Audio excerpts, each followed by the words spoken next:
¿Por qué filosofía aquí y ahora especiales? Hay temas insoslayables de pensar, de reflexionar y ofrecer nuestra propia interpretación de los hechos históricos.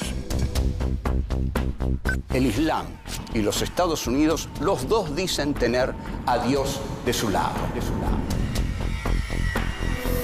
La guerra del Paraguay es un genocidio silenciado. Había que liquidar al Paraguay. El Paraguay de Francisco Solano López.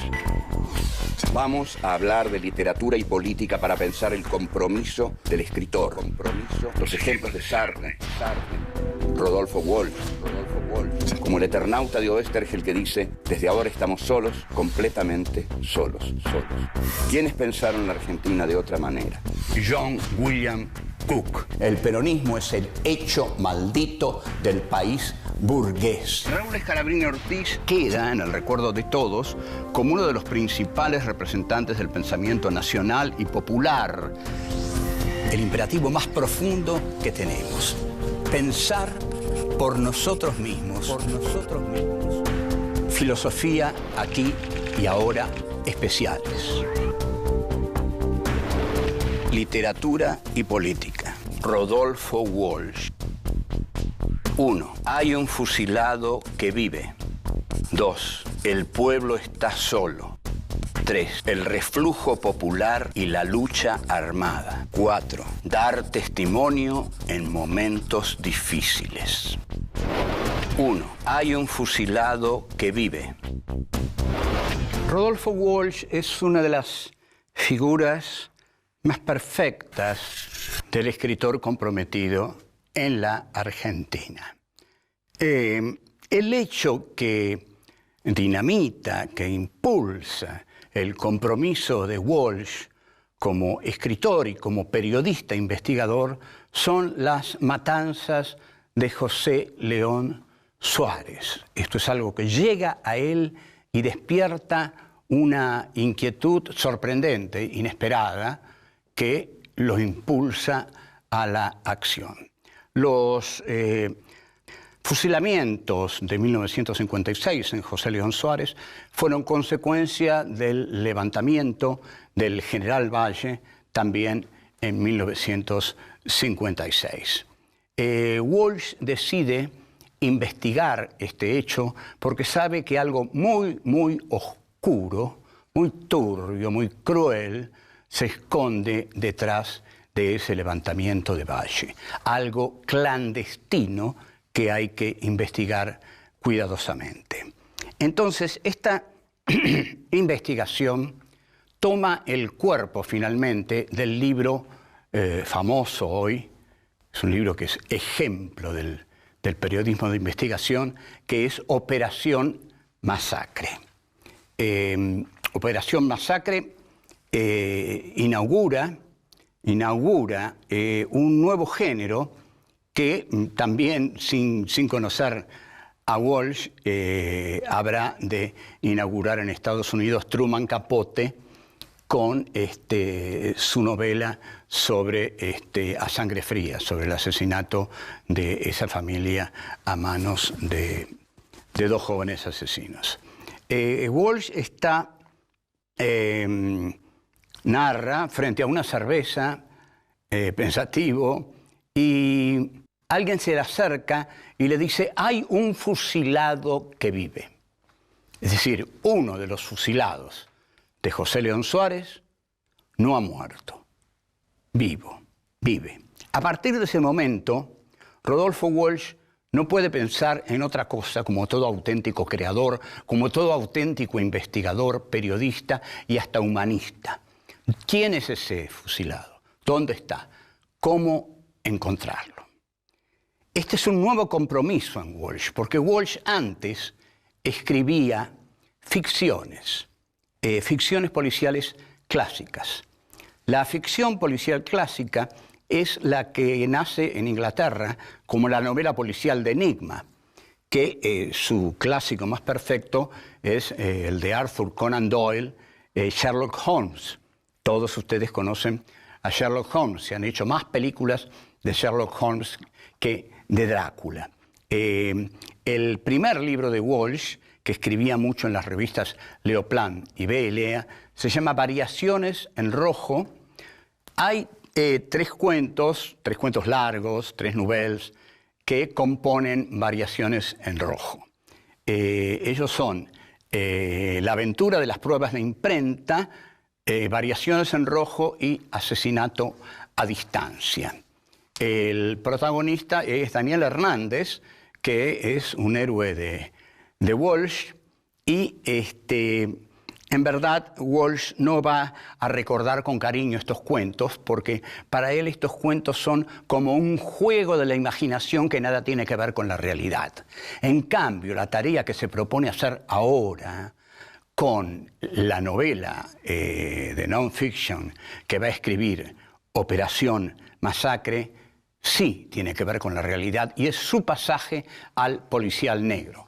El policial negro es el policial a la norteamericana, cuyos grandes maestros fueron Dashiell Hammett y Raymond Chandler, con sus detectives Sam Spade y Philip Marlowe. En los 70, Walsh toma un compromiso distinto y entra en la organización armada Montoneros. Ahí es muy bien recibido y juega el papel del hombre más culto e inteligente de la organización, a quien le dicen el profesor Neurus. Le dicen el profesor Neurus, que es un personaje de historieta, precisamente por su gran inteligencia. Ya vuelvo. 2. El pueblo está solo. Nos vamos a ocupar de uno de los más importantes cuentos de Rodolfo Walsh, que lleva por título Un oscuro día de justicia. En 1967 Walsh ya lo tenía terminado, y no es casual la fecha, porque en 1967 muere en la escuelita de La Higuera Ernesto Che Guevara, que es uno de los símbolos del héroe que va a venir desde afuera a salvar al pueblo. Y esta es la idea que Walsh quiere refutar en Un oscuro día de justicia, que se publica entonces en 1973, cuando está por regresar Perón. O sea, el mensaje de Walsh, el pueblo debe salvar al pueblo, digamos, por tomar una consigna de la época, es justamente ese: no confiar en los líderes providenciales. El pueblo tiene en sí toda la potencia y toda la garra para salvarse a sí mismo. La historia de Un oscuro día de justicia pasa en un internado irlandés. En ese internado no se vive una vida fácil, porque hay un terrible celador que se llama Gielty, y Gielty se pone sádico, malvado, con un chico de apellido Collins. Y a Collins, Gielty lo hace pelear constantemente a trompadas con un personaje que se llama El Gato, y que es el protagonista de otro cuento de Walsh, que se llama Irlandeses detrás de un gato. Collins está desesperado porque el gato le da una paliza tras de otra, porque es más fuerte, es más grande. Y Gielty no parece desear detener esos combates desiguales. Entonces Collins apela a su tío Malcolm. Y el tío Malcolm es una figura mítica, lejana, y Collins le escribe y le dice: tío Malcolm, creo que si él me pega otra vez, me voy a morir. De modo que la carta que le envía al tío Malcolm es totalmente dramática, extrema. Me voy a morir. ¿Qué le pide entonces al tío Malcolm? Que venga a salvarlo. Aquí vemos la figura, ya aparecer la figura del líder que va a venir de afuera a salvar al pueblo, en este caso representado por Collins, pero luego por todos los internados. Malcolm le responde en una carta que pareciera más imaginada por Collins que escrita por Malcolm, una carta en la cual dice: el domingo iré, trompearé al celador Gielty hasta la muerte. Que eso es exactamente lo que Collins quiere, que lo trompee hasta la muerte y lo libere del celador Gielty. Todos quieren eso, todo el internado.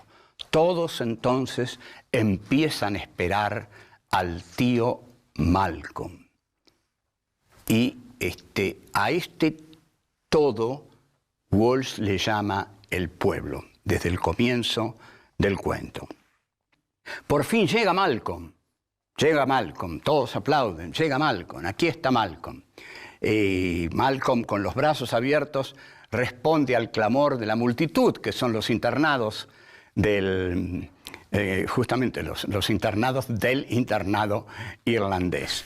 En un primer momento, Malcolm vence al celador Gielty y todos lo festejan y lo aclaman. Pero Malcolm se da vuelta y se enfrenta a ellos y festeja su triunfo, saludándolos, a tal punto que le da la espalda al celador Gielty, quien, aprovechando esta circunstancia, le da un mazazo terrible que da por tierra con el tío Malcolm. Entonces, cuando el tío Malcolm cae y cuando Gielty se retira, el pueblo se da cuenta de que está solo y que debe pelear por sí mismo. Nadie va a pelear por mí, dice el pueblo. Yo, el pueblo, tengo que pelear por mí mismo. No debo esperar líderes providenciales, porque toda posible liberación está en mis manos.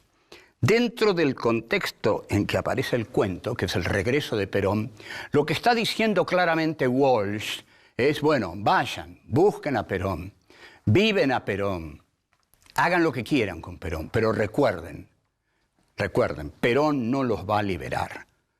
Nos vamos a liberar solos. Perón no es un ángel del destino que baja de ese avión negro para liberarnos a todos. No, nos tenemos que liberar solos. La causa de nuestra propia liberación está en nuestras propias manos. Vuelvo. 3. El reflujo popular y la lucha armada. Luego de Operación Masacre, Walsh se concentra en otro texto que va a ser fundamental en la misma línea. Este texto comienza a aparecer en el periódico CGT de los argentinos, la CGT que dirigía Raimundo Ongaro. Tiene un enorme despliegue en los ambientes universitarios y confieso que, entre tantos otros alumnos, yo repartía el periódico de la CGT entrando a distintas aulas, siendo muchachos, compañeros, el periódico de la CGT, y algunos lo agarraban y otros me mandaban a otro lado. Bueno, pero la CGT de los argentinos fue un gran momento para el sindicalismo argentino. Ahí estuvo Walsh y ahí empezó a publicar ¿Quién mató a Rosendo?, con el típico título de ¿Quién mató a Rosendo?, del ¿Quién mató?, de la policial clásica, que se llama Who Done It?, ¿Quién lo hizo? Es de 1968 y es un texto en el que opone al bandorismo, un texto opuesto al bandorismo. En ese momento Bandor representaba para los sectores revolucionarios del peronismo el ala conciliadora, el ala negociadora, el ala pactista, el ala burocrática, en fin, lo peor. O sea, contra él está escrito ¿Quién mató a Rosendo? En la pizzería La Real de Avellaneda, en 1966, es asesinado Rosendo García. Este es el punto de partida del libro de Walsh, que es realmente una investigación tan delicada como la de Operación Masacre. Quizás mejor escrita, quizás no tan documentada, pero ahí ahí está ese texto que queda y es muy importante. Ahora, no solo sobre esto escribe Walsh, porque es un escritor integral, Walsh. Escribe ficciones, escribe ensayos, escribe artículos, hace política, en fin, el escritor total, tan ausente en estos días. Uno de los cuentos que escribe es Corso. Corso es un cuento divertidísimo que demuestra que Walsh, y me lo han dicho quienes lo conocieron de cerca, era un tipo muy divertido, era un tipo muy jodón, realmente muy divertido. Y el cuento Corso es dos locos muchachos que van a un corso, ¿no? Estas cosas que se hacían antes, que todavía se hacen, y ven venir a un tipo disfrazado de hindú que tiene una cosita que se echa un poquito de queroseno en la boca, sopla y con una pluma lanza una bocanada de fuego.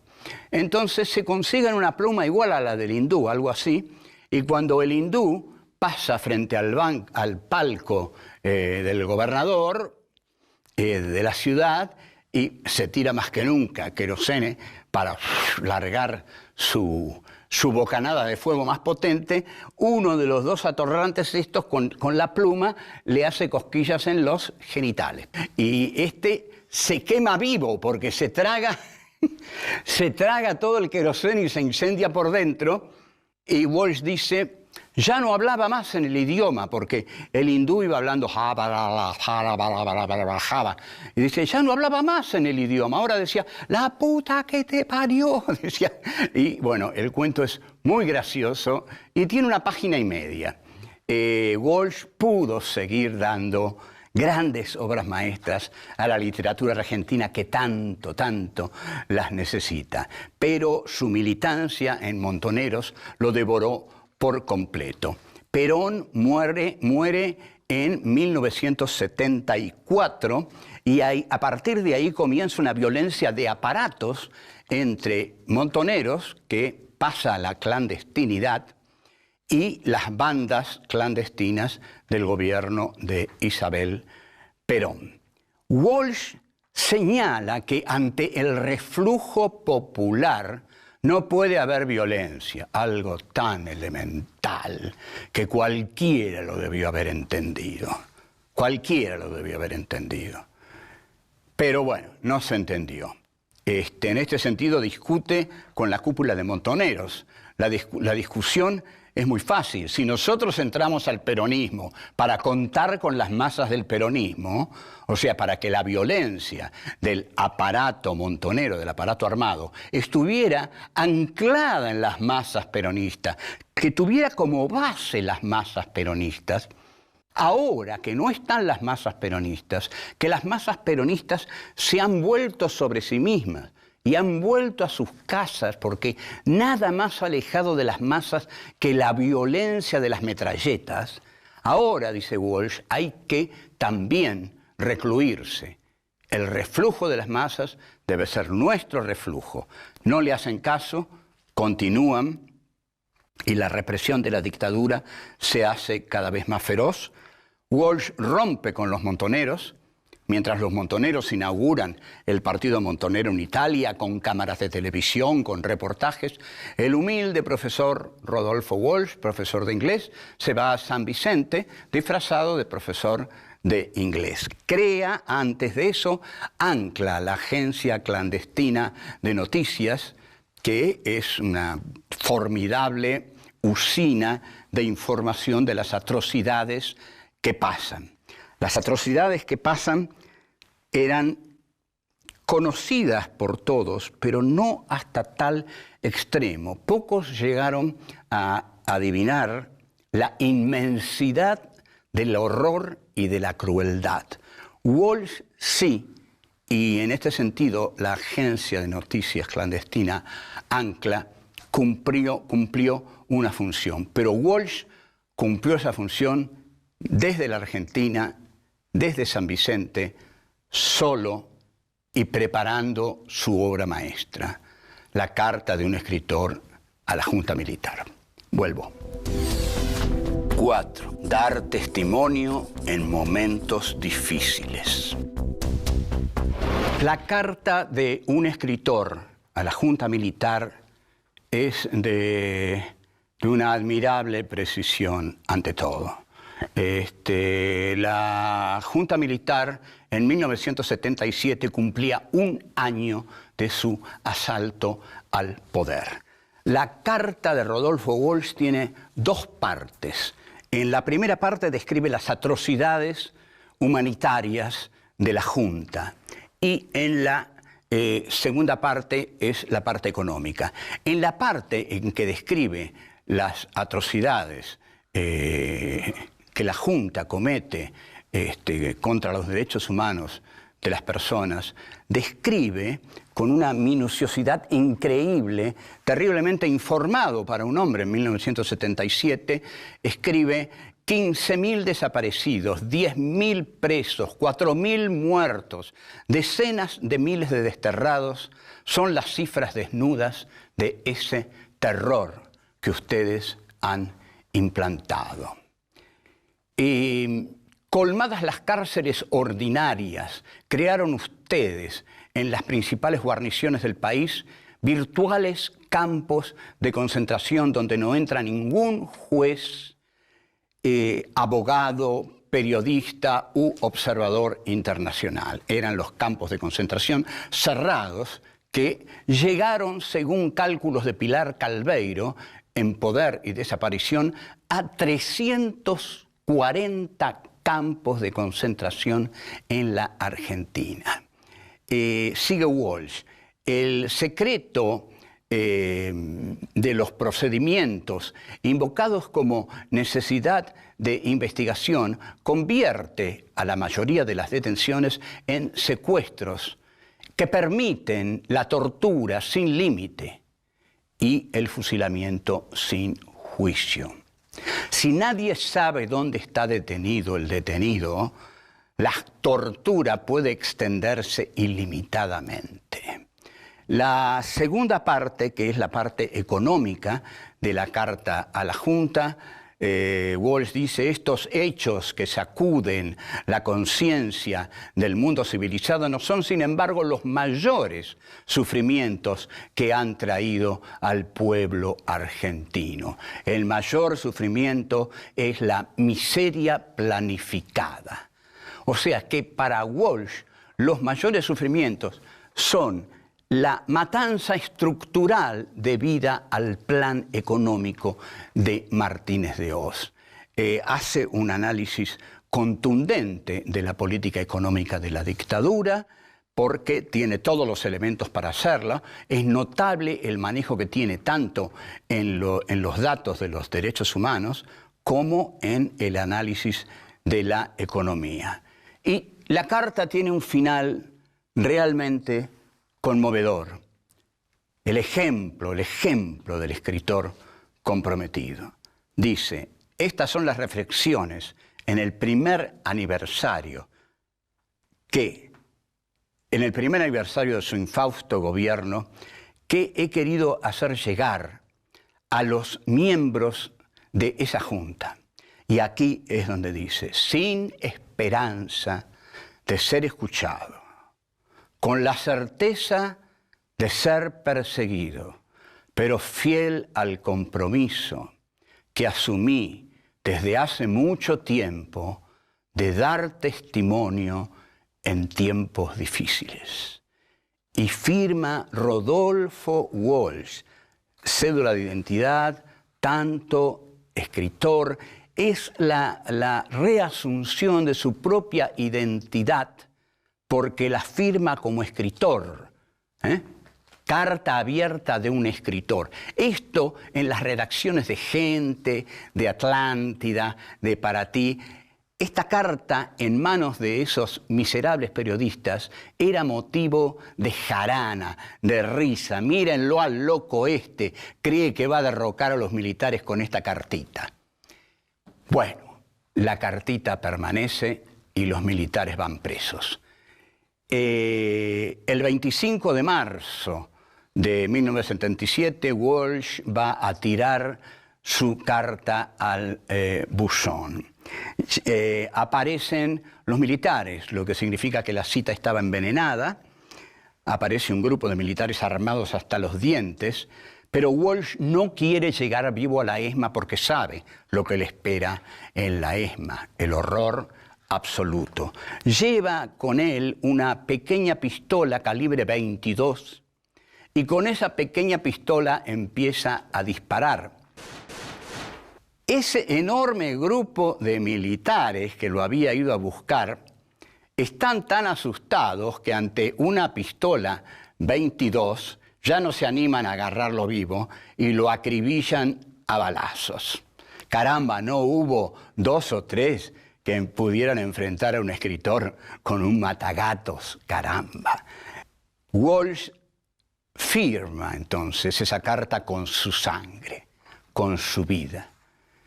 Es el gesto muy poderoso de un escritor. Digo muy poderoso porque no digo el más poderoso, porque no quiero caer en una exaltación de la muerte. Uno firma muchas cosas con la exaltación de su vida, siguiendo vivo y siguiendo la lucha en la que cree. Pero Walsh ahí la firma con su muerte.